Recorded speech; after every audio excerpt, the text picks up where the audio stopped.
Hi everyone. I wanted to give a little update on the new space.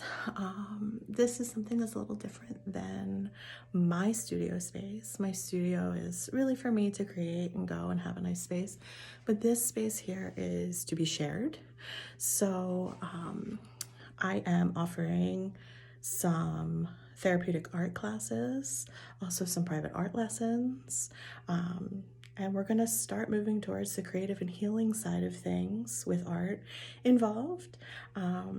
Just to give a little update, I did graduate finally, so I am also going to continue with my education in mind-body medicine for my PhD. So I'll definitely be incorporating more into this practice, but I'll have some things up on both Facebook and Instagram, and if you have any questions, feel free to reach out. But I wanted to give you a little tour of what the space is starting to look like. There's still some things that I need to do in here yet, but I'm trying to make it feel welcoming and healing for everyone.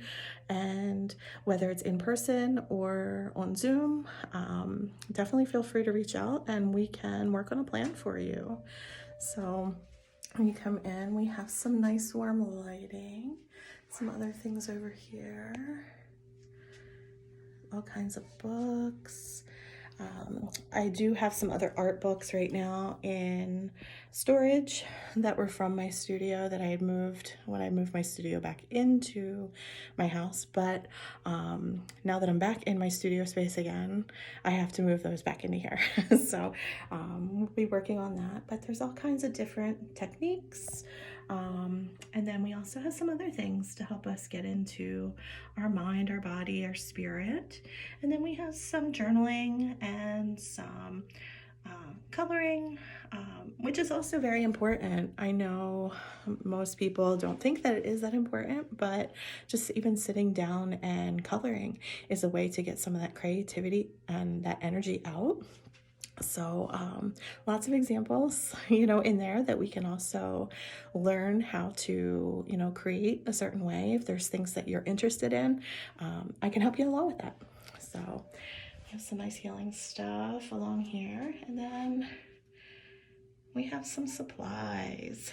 So again, this is not everything, but we are definitely working on it. My much needed coffee as I'm missing Wawa, because there's no Wawa up here in Buffalo.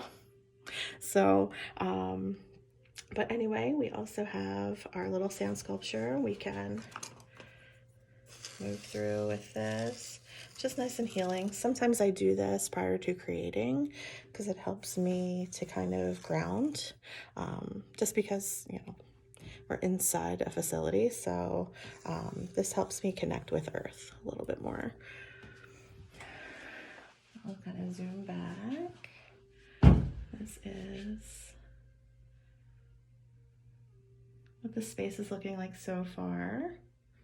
And then I'm gonna have a nice carpet down here where, if you want to sit on the floor and work. I'm a big floor sitter, so I love to sit on the floor, and something nice and fluffy is always good just to kind of sit there and relax. But yeah, certainly you could sit in the chair. I might throw in a beanbag chair or something in here as well, just for different types of feelings to help you get comfortable as we're creating. But yeah, feel free to continue watching here. I'm going to start updating. I know it's been a few years since I've been on here, but I will start updating and sending out some things. I'm hoping also this little space will become somewhere for my students to put their artwork as well. So again, feel free to reach out. If you don't have any questions, then, just watch and see kind of all the interesting things that we're doing here with Unconditional Art. All right, bye-bye.